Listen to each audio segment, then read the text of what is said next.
Why, hello out there, and welcome to Small Beards and Big Opinions. Where the world is crazy, but luckily, so are we. My name is Eddie Boyce. And I'm Shaner. Whew, I almost messed that up. Yeah, I was concerned, but I think we got it just right. I added an and in there, but that's not supposed to be there, but whatever. That's okay. If they're going to throw a fit over an and, they can go find another show. That's true. Just kidding. We love you all for listening. You're going to destroy the faith of our 5 listeners. They will be fine. Anyways, welcome everyone to the first episode of History and Hypotheticals. That's right. We named it. And I think It's this official. is a good name. We named the baby. Yeah, because the shows are baby. I see. Yeah, okay. The shows are baby. There was no other way that could have a context. Anyways, welcome to History and Hypotheticals. A couple things before the show starts. One, thank you to everyone that's been watching and liking the videos. We actually have a better watcher base than when we were doing a radio show. I don't know if you were looking, Shanner, but we got higher numbers. I didn't look all the way back, but it's the home production that just draws people in. It just draws people in. So thank you, everyone. And thank you for liking the video. Again, we're having more people doing that than in the past. So thank you very much. Second, like I said, this is the first time we're doing this episode. And we mentioned this in the past, but we also want to have guests and interviews on this show. So today we don't have one. So this is going to be like the base and the first episode that I show to people that I want on the show. So hello, potential interviewees. Yes, hello, come on the show. Oh, that rhymed. See, here nice. We rhyme.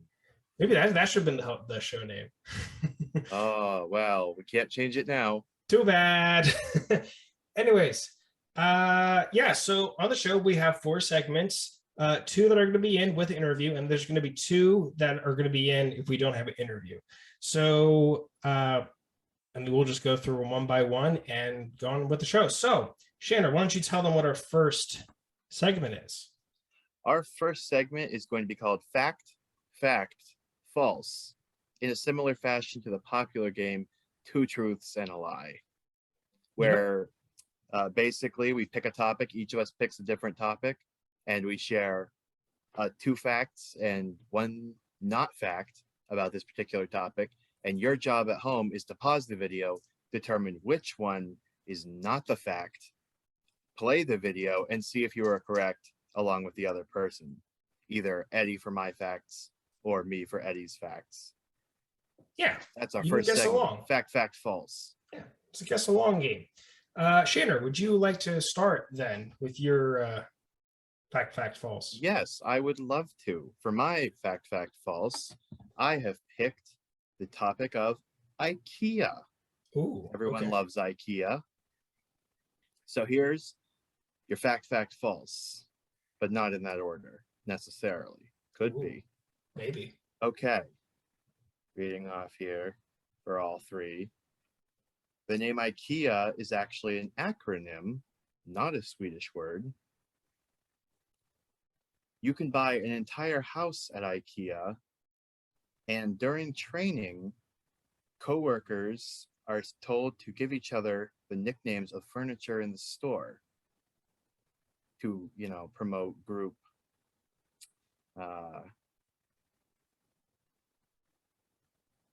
my own wording for that last one, the group congealness. Sure. Okay. Could you repeat those again? Yes. So going back to the beginning, the name Ikea is actually an acronym instead of being a Swedish word. You can buy an entire house at Ikea, or during orientation and training, coworkers are told to give themselves different furniture names in order to build fun and team togetherness. That's a better phrase than team congeal or whatever you said the first time. I was trying my best. So pause the video, everyone, and guess. And if you guess wrong, then you lose. Wow. Did you come back? Did you guess your answer? I'm guessing you paused the video. And if you didn't, well, this is awkward. Well, that's okay, because I'm still thinking of my answer. Okay. So I'll give them plenty of time to think. I'll warn before I give my answer. yes, so if you're not pausing the video and we're still going, you must be either really confident you've already guessed it, you don't care, in which case, why not just guess? It costs you nothing. Or you're trying to guess it before the time runs out, in which case I applaud you. But you know what they say, time limits lead to wrong decisions. I said right. that just now. All right, I think I have my answer. Has everyone got their answers locked in? Say it at home, All right. yes or no. Too late. I'm gonna give my answer. Okay, so darn, this is hard. I think that the fact that you can know, because that sounds exactly. See, I'm second guessing myself. These all sound really convincing.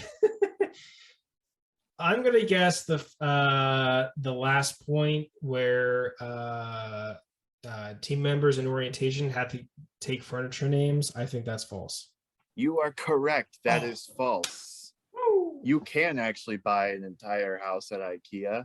Really? And yeah, and the acronym one, which is really interesting. So IKEA stands for, get ready for this, Ingvar Oh boy. Kampra. I'm butchering these names. Bear with me. The farm where he grew, that's the name of the farm where the guy grew up. Ingvar Kampra. I don't know how you pronounce that. Tarid, his home village. And there's probably one for the A, but my screenshot cut off because I wasn't sure if you were going to guess that. I almost thought about giving a meta answer and saying the IKEA being an acronym was false because we all know that it's named after John IKEA. Oh, John IKEA. Wow. If you don't know, go back and listen to our radio show where we talk about popular B movie. Popular air quotes. No, popular no air quotes. And that is Helen Keller versus Night Wolves, which features popular air actor. I think his name is like Barry Manilow. That sounds right. He's like a famous B movie actor. Yeah, and actually he's acting some non-B movies too. Okay. He's a decent actor, and he played the character John IKEA. No connection to IKEA at all. None whatsoever. That's like second season, toward the latter half of it, I believe. I think so, yeah. Digressing, getting back in focus. Okay, so hopefully you're right. Fact. If you're right or wrong, let us know in the comments. Yeah, if you're wrong, we're going to comment, wow. And if Shaner is wrong, blast him in the comments. Teach him a lesson. Teach me a lesson. All right, so my facts false is about details about books. Ooh. Yeah. I got some classic books that I got small details about. You have to guess which one's the false one. Okay, so this is a good one. Okay, all right, first one. The book Call of the Wild is considered a novella. The book Fahrenheit 451 is named after the temperature ink catches fire and burns. Or Holden Caulfield in The Catcher in the Rye is considered an icon of teenage rebellion. Oh, okay. I'll repeat them for you. No, I know. I got each one. Well, for the audience, I'll repeat. For the audience, yeah, for the audience that wasn't listening because they're off microwaving their Hot Pockets. I love hot pockets. I like. I'm not dissing Hot Pockets. I love them. That was just a hit. Right. Again. Call of the Wild is considered a novella. The book Fahrenheit 451 is named after the temperature ink catches fire and burns. Or Holden Caulfield in The Catcher in the Rye, that's the main character, by the way, in the book, is considered an icon of teenage rebellion. Okay. Oh, I am stuck between two of them. But I'm going to go with my gut and say that the Catcher in the Rye one is wrong. You can say Catcher in the Rye one? Okay. Yeah. Everyone at home, make your guess. If you haven't made your guess, why not? It takes 3 seconds. For the record, I have read all these books, so I know what I'm talking about. Oh, yeah. No, I don't doubt that you researched this. I'm just going to guess. It's either that one or the Call of the Wild one, and I'm going with Catcher in the Rye. Okay. Your answer is incorrect. No, it's Holden Call of the Wild. Caulfield is considered an icon of teenage rebellion, which, by the way, I hate Catch the Rye. I don't know why it's considered such an amazing book. So I hate Call of the Wild. So we're even. Nah, it's considered a novella. Okay, so is the Fahrenheit 451? Yeah, so a novella is Really? is like a word for a short novel, essentially. Yeah, I knew that. Yeah, so Fahrenheit 451 is actually named after the temperature book paper catches fire and burns. Oh man, that sounded so correct. That was a good one. It was a little bit tricky one. It was a little bit. No, that was a good one. That sounded very real. But yeah, I tried. Yeah. Have you read any of those? I read Call of the Wild in high school, and I never want to read it again. That's really, you don't like it? I hated that book so much. Interesting. All right. I enjoyed that one. Fahrenheit 451's interesting. It's okay. It's on my list of books I want to read eventually. It's considered a great book. I found it okay. Like it's a good, solid dystopian book. Catcher the Rye sucks. I hate that book. Yeah, like you're supposed to hate the main character, but he's so annoying. I hate it. Yeah, it's usually how those work. All right, so that was fact, false, everyone. Hopefully you knew what you were talking about at home, and if you got both answers right, tell us, and we'll say, "Hey, good job." As my comp professor used to say, you get a SpongeBob gold star. But now we have to give people SpongeBob gold stars. Virtually, you get them. Oh, he didn't. Wait, was that? Who was that? You're probably not allowed to say the name. I'm not naming them. You'll have to tell me afterwards because I think I know who it is. Yeah. All right. So yeah, our next segment is If You Were, which is kind of like the hypothetical of the show. It's pretty easy. If you were, and we fill in the blank, and we just talk about what we would do if we were. Like, if you were in a zombie apocalypse, but everyone does that one. Right. It's the easiest one to say. Yeah, and then you guys can tell us what you would do in the situation, or how dumb me and Shannon are in the situation. No, we're smart. We're the smartest. All right, so today's if you were in charge of the U.S. Space Force, which is a new legit space force of the U.S. Army, or not the Army, but military, what would be the force's primary objective right now? Yep, that was a good one. I had to think a bit on that one. Thank you. I know my answer. You mind if I go first while you hit me? You congeal that. Yeah, I'm gonna congelate this answer right here. Okay. So, in all seriousness, if I was commander, the primary objective I would give to me subordinates would be to figure out a way to stop a meteor colliding with Earth. Oh, that's a good one. I didn't even think about that. Because, like, the possibility is really small, but, like, it's still there. It's there. Go watch the movie Armageddon. And I don't really want to feel like being in an apocalypse, dinosaur apocalypse 2.0. So that's a good one. Then again, if that were to happen, that might signal the return of Jesus is coming. So, okay, maybe that's a very hypothetical. Biblical studies major. I am 90% certain it'll have nothing to do with a meteor, but I could have just read something wrong.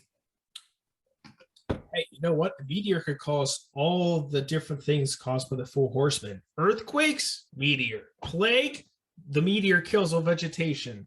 I forget the other two because I'm bad. Oh, I can tell you, this is my area of expertise. No, there's one the meteor can't do. What? And it's commonly I'm not going to go on a mini rant on here because I have a mini rant about the four horsemen. Dude, that could be your hot take. Spoilers. They could be your hot take at some point. Okay, I'll save that for the hot take though. But the one you're missing is the conqueror, who just goes out to conquer. A meteor's not conquering anything. Yeah, it could just wipe out Russia. And how is that conquered? That's just destroyed. It came, it killed, it took over the land. It took Okay, over so the where do you land. draw the line between conquered and destroyed? The meteorite cannot claim the land. Details. The Right. Bible is full of what's the word I'm looking for? Metaphors and descriptive writing. And not one of those is meteor. Okay, fine, whatever. Fine. Share us, Shanner, what would you do as commander of the Space Force? I've got two different answers, one being what I would actually do, Okay. and one being what would be fun to do. For the meme? For the meme. All right, sure. The first one, if I were commander of the Space Force right now, a serious answer, I would probably be making sure we have a way to knock missiles out of the sky. Just in case this whole Russia thing doesn't stay where it is. Kind of like Ronald Reagan in the space program. Wouldn't that be Air Force technically? No, I don't think so. Yeah, imagine a satellite in space that could shoot down a missile. Okay. All right. I think something like that. I would just be working on some way, or that, or monitoring, find a way to monitor military operations far beyond our reach. Okay. All right. But for the meme, sure. As a Space Force commander, I would be looking into ways to bring Star Wars technology to life. Nice. Some of it already exists. It just needs upgraded. Like TIE fighters, the technology for them already exists. It's just super slow. It seems plausible. I watched a whole video, like a whole History Channel thing about that, or Discovery Channel. I don't remember. Okay. So what's your answer for if you were commander in the Space Force? Tell us in the comments below. Yes, tell us. Or don't, and make Shanner sad. That's up to you. Yeah, I'm just going to weep buckets of tears, and then I will come to your house and pour all those buckets all over your carpet until it gets moldy. And it stinks. Okay, you done? You good there? Yeah, I'll come up with a better one later. Okay, that's good. All right, so those are our all-time, always segments right there. Now we're going to move into the segments that we will have if we don't have guests. Again, if you know someone wants to be on the show, this is where we'll stick you. So, yeah. Right here. Right here. So our next segment is spoilers, or non-spoilers, I guess, hot takes, which is hot takes. Pretty self-explanatory. Yeah, there's no need to explain it. We just, each of us shares a hot take and we go with it because we like being controversial, I guess. Yeah, I got some controversial opinions. All right, hit us, Shanner. What's your hot take for today? I'm gonna save the 4 Horsemen one. Are you gonna do that one right now? Okay. No, I'm gonna save it. Oh, save it. Okay. Yeah, because I have one for this show, and that one is Disney is not ruining things like people think. TV shows and movies. Oh. Because that's a popular opinion right now. The amount of times I've seen, man, Disney ruined, fill in the blank, Star Wars, Marvel, Fox, Fox properties. Disney has not ruined anything. You may not enjoy what Disney has done with something, but Disney doesn't ruin things for the most part. I'm not going to say that because someone will be like, actually, Disney did somehow ruin this, and they'll pile on just facts where I go, okay, yeah, you're right. So for the most part, mostly pertaining to Star Wars and Marvel, it is okay to just go, I don't like what Disney did there, but I can see how someone would like it. Instead of like all caps typing, man, Disney ruined Star Wars. They didn't do this original plan, and George Lucas will be rolling over in his grave. He's not dead. He's alive, my guy. You're right. George, that's still, I'm going to stick with it. Okay. All right. Fine. Okay. I'll revamp it just for this. Man, Disney ruined Star Wars, and George Lucas would just die and then proceed to roll over in his grave if he took 1 second to think about what Disney is doing with this property. Stan Lee would be rolling over in his grave. There, are you happy? He is dead. Have you seen? I'm gonna get a little sidetracked here, but have you seen That's a hot take. that is a hot That's my take. hot take. Have That's you this whole segment.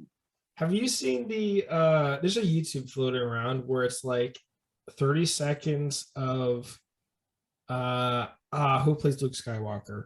Mark Mark Hamill. Hamill. 30 minutes of Mark Hamill warning people that Last Jedi was horrible. Oh, There's like a YouTube video how floating dare around. you. See, I did not like The Last Jedi. We're gonna get to this in our Star Wars reviews. Yeah. I did not like The Last Jedi at first, but then there was a video I watched that convinced me otherwise, and now I love it. You'll have to send me that video because I will. It fixed a lot of the problems that I could not get over with The Last Jedi. This guy made me see in a new way.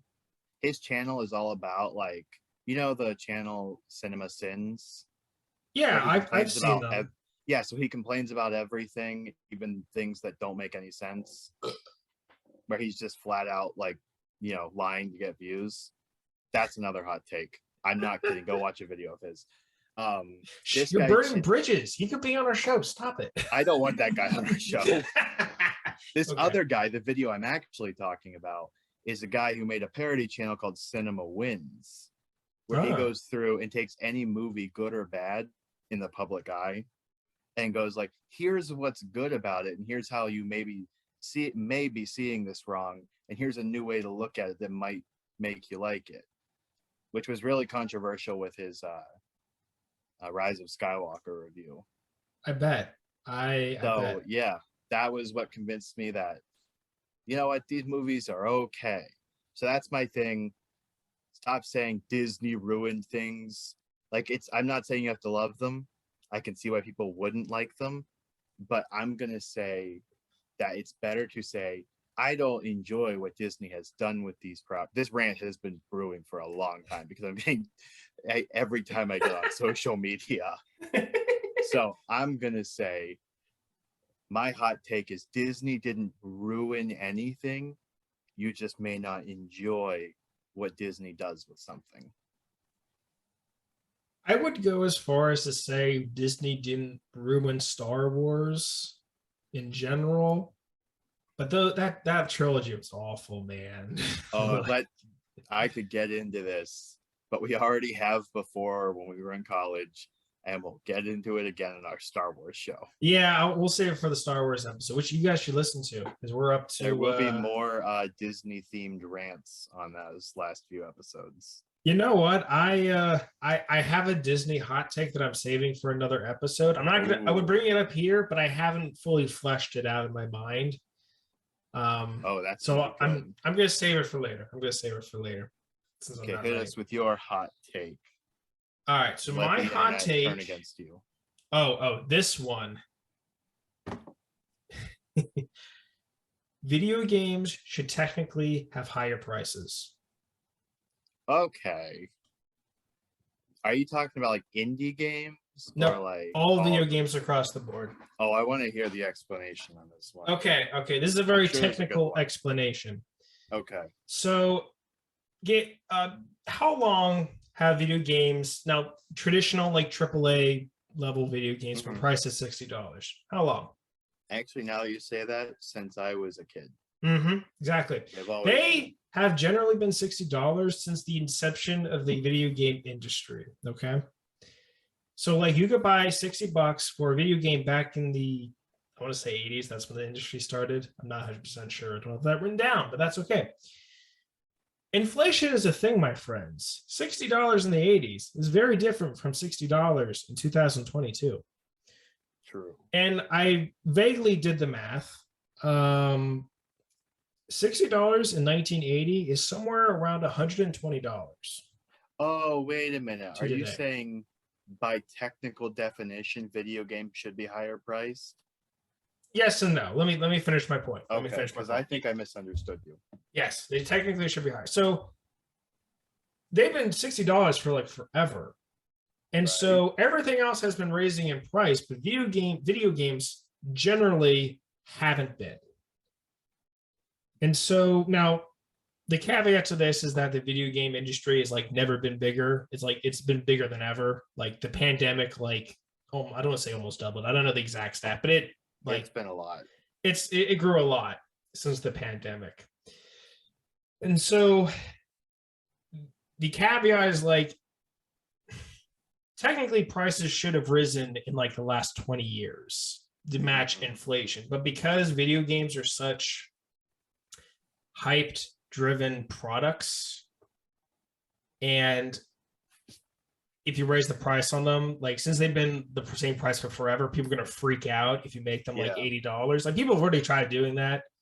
I say people, I mean companies, and people have freaked out, which is one reason why I believe like a lot more companies are making like specialty products that are more higher in price so that, you know, they can get more money. Right. Okay, so technically, you. Well, let me finish. So you're not done yet. Okay, hit me. Yeah. So generally across the board, I believe all companies and video game makers should raise the prices for video games. Because more money means, more revenue, but you can also invest that into more people to make better games. Better games will, make better games, and then people will buy those said better games. It'll drive the industry and quality up, I believe. Now, the exception to that would be your AAA games that are copy paste. So like your Maddens, your general sports games, NBA,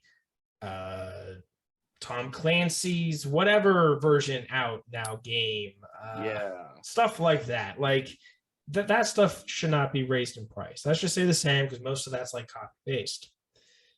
But like indie games or like really good, like your Elden Rings of the world, they should all be up, in my opinion. Now, will the repercussions be good? Absolutely not. And people are going to hate it, but you know what? Them's the breaks, I think. Yeah. So, everything else is going up. We might as well have video games go up. What do you think? I see your opinion, and the rational part of my brain goes, no, $60, good. But I do see what you're saying, and yeah, if that were the result of video game prices going up, I would be more in support of it. But I wonder if that's what would happen, or if putting more money towards video games would just lead to like put into useless things nobody wants. You know what I mean? Fair. No, I mean that's fair. And like money's going to be misused. That happens. And also, if you raise the prices, less games might be bought. Because you'll have your diehard people who would pay $100 for a $60 game just because it's Title X, versus someone who's like, oh, okay, I can afford $60 right now for this game. Versus if you hike the price up, that'd be more money, but technically less because you have less people buying it. But no, I do see what you're saying, and that if that were the case, yeah, that would be worth, I think, raising prices. Yeah. But that is a hot take. So you sitting at home, what do you think? You think Eddie's wrong, or do you support raising video game prices? I'm right. Tell us. Comment. Bring the heat. Look up the facts. Give us fact-based long paragraphs of words to read. All right. What they say, no interaction is bad interaction. Okay, I think they get it, Shaner. You can stop laying it on. I'm going to keep laying it on. All right, moving on to our fourth and final segment for history and hypotheticals. It is wacky crimes in different times. Shaner, this is your segment right here. If you can't figure out what the bit is by the name, go back, read the name again. It's really self-explanatory. Wacky crimes in different times. Like, keep reading that until you understand it. History. It's just, it's a bunch of crime. So for this week's crime, I'm taking you back to 1931. Are you prepared for what you're about to hear? So like post Great Depression, World War II is on. No, sorry, World War II is on the horizon. Great vibes. Let's feel it. Oh yeah, you're not prepared for this. So, this is about a 56-year-old man named Carl Tanzler, Tanzler, working at a hospital in Florida he fell in love with a Cuban-American woman named Maria Elena Milagro de Hoyos. I probably didn't pronounce that right. That's not the point of the It story. didn't sound too bad. Bear in mind, first of all, he was 56 and she was 22. Oh. That wasn't the crime, though. It goes way downhill. Okay.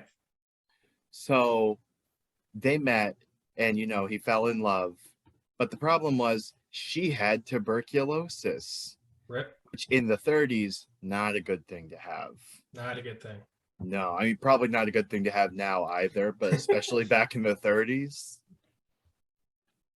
So they spent her last year of life together, and he was super nice to her. He gave her gifts and affection. He was infatuated with her. Okay. And so right before she died, he bought her a very expensive mausoleum. You know what a mausoleum is. Yes. I mean, if you know you're going to die, you might as well tell them, like, hey, you're going to be buried nicely. Sure. Like, so you know that you're not going to, be thrown in a hole somewhere, especially in the 1930s. So here's where it gets interesting. So after she died, he would continue to visit her grave, hang out there, and he would sing Spanish love songs to her while at her grave. But then he started to claim that he was bothered by her spirit, who encouraged him to take her body from the ground. And so one night he got so scared of it, annoyed by it, something like that, that he did just that. He drove his wagon to the graveyard, unburied her corpse, put it in his wagon, and took it back to his house. And then it gets even crazier. He kept that corpse in his house for 7 years. 7 years? Yep. It says he would replace her skin with silk and wax, and he stuffed her body with rags to keep it in shape, like to keep it from, like, I don't know, deflating, whatever corpses do.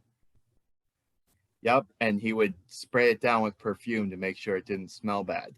That went on for 7 years. So he dug her up in 1933.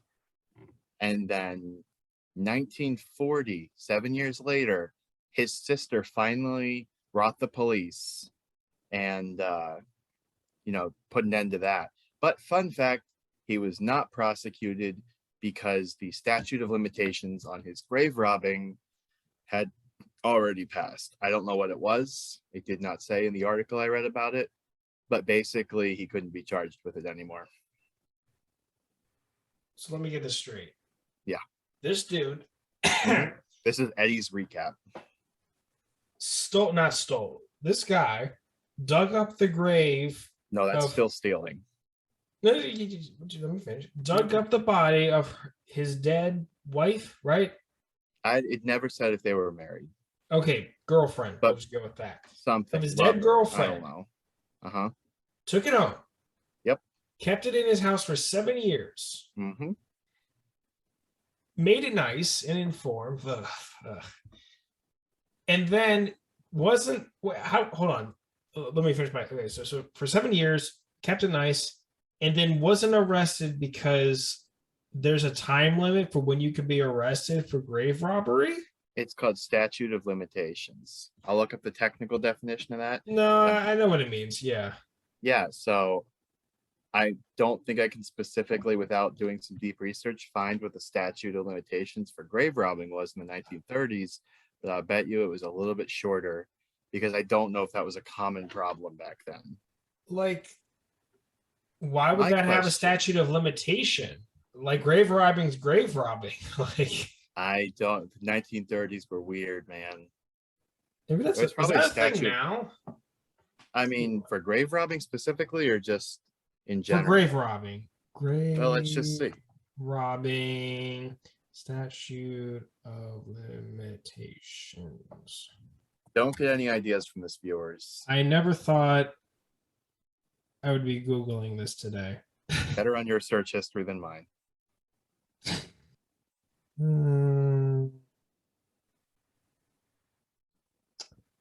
This page is not helping. I'm going to go with there might be, but I would say now it's pretty easy to tell. If what? Someone stole a If body someone's or maybe, I how feel did like sorry, Hmm? go ahead. I feel like for some reason it would be easier to tell now. Like there's more advanced security on these types of things. Also, keep in mind, um, dug up her body might not be correct either because I think it said she was in a mausoleum. Oh, that's right. So he just like picked up and took it out. Yeah, he just put it in his wagon Oh, and drove that home would with make it. sense because my next question was like, how did no one notice like Yeah. this body was dug up? But that I'm makes more gonna- sense. Okay. Now, my question was, how did his sister find out? But my guess is, I suppose, his sister saw the corpse just kind of hanging around because I don't think her death was like a private thing. His family probably knew Yeah. about it, and yeah, that would be pretty weird. I'm gonna guess that only his family had the ability to go where the corpse was and find out. So there you go. Don't. This is your moral of the story for today. Don't. We should do this every time. I'll give you a moral of the story. Sure. No matter how much you love someone that's died, don't dig up their corpse and mummify it in your house. Unless you can get away with it No, for there is over no 70 unless. years. There is no unless. No. There is in no way an unless on that statement. But he wasn't Don't listen arrested. to him. There was no crime technically. No, there was a crime. He just couldn't be arrested for it. It was still a crime. He wasn't caught. Was it really a crime if he wasn't caught? Yes. These are the conversations I have with Holly because Holly would throw out these hypotheticals and I'm like, it's still a crime. It's a crime, whether or not you get caught. It feels fun to be on the other side of the coin there. Yeah, no. I could see you having that debate. But yes, it's still a crime. Don't do it. There is no unless. Don't listen to Eddie. Fine, be that way. You're no fun. And that's our segments. But And don't that's- go just yet. Yeah, not yet. Well, that's our show, pretty much. That's it. Before we It's end, short and sweet and to the point now. we have a question for you. So at the end of every episode, minus maybe the Star Wars episodes, just like our main series, we're gonna have a question for you guys. I know we kind of gave you a lot to write about, but guess what? You have a choice of what you can comment on. Yep. And if you don't On care something. about all the other 5 things we pointed out, you can comment on this one or whatever. Anyways, This one's easy. yeah. So there's a question that we're gonna hold to you that you shouldn't Google, but a question for you guys to answer. And Real during quick, the shout next- out to Eddie's dad for coming up with this Oh yeah, idea. shout out to my dad. He came out with this idea, and I He thought it got was a some good one. ideas. So yes, we're gonna pose you guys a question and then answer in the comments. And a quick note: if you Google this and Mhm. you don't just guess, I'm talking to our viewers. If you Google this and don't guess, I will go to Walmart, buy all of their watermelons, and then I will come to your house. And every morning I will leave you a threatening message spelled out in watermelons for 2 weeks. And at the end of 2 weeks, I will take all the watermelons, split them open, rub all the watermelon juice all over your windows, and then I will just fill your bed with the remaining parts of the watermelon. That was very elaborate. Yeah, it is. That's the point. You will be threatened each week with something new if you Google this. Get ready. I'm gonna get Anyways. creative. Anyways, your question for this episode is: how many characters has the actor Andy Serkis voiced? So Andy Serkis, if you don't know, he's done so much, but like he He's a played lot. Gollum in Lord of the Rings. That's There's probably his one. biggest piece, right? This is like his biggest. Yep, that's I think his most popular besides maybe Planet of the Apes. That's 2. I've already given you 2. Yeah. So, anyways, how many characters has Andy Serkis voiced? And next week we will give you the answer. If you know the answer, comment it. And if you don't know the answer, just guess whatever you think is right. And if you're really wrong, well, you'll have to live with that reality. You know what, Shaner? Like, if we ever get to like a point where we actually have like a lot of followers, we're not going to be able to do this anymore because everyone's just going to Google. what the Yeah, answer no, is. if they do Google, they know what's going to happen. Whatever. So, anyways, yes. Tell us what the answer to that is. I already looked it up, so we already know. But Watermelons, that's what'll happen. watermelons. Anyways, that is history and hypotheticals. Thank you, everyone, for listening. We hope you enjoyed. Next week, sorry, not next week, in 2 weeks is our next main series show. Sorry, our main other show. Oh, where did that? The other half. The other half of the show, of the channel. Whatever, you're mixing me up. The other half of Smallbeard's Big Opinions. Well, that's not true because you have Star Wars and that's whatever. not part. That's not technically under the main umbrella. It's not canonical. It's a spin-off. It's a spin-off. Spin-off. All right, whatever. Our other show is in 2 weeks. It's our pop culture themed one. We haven't come up with a name yet because we're lazy. Stay tuned. Stay tuned. Yeah. So, and if you have an idea for that, maybe comment it. Yeah. Let us know. Anything else you'd like to add, Shaner?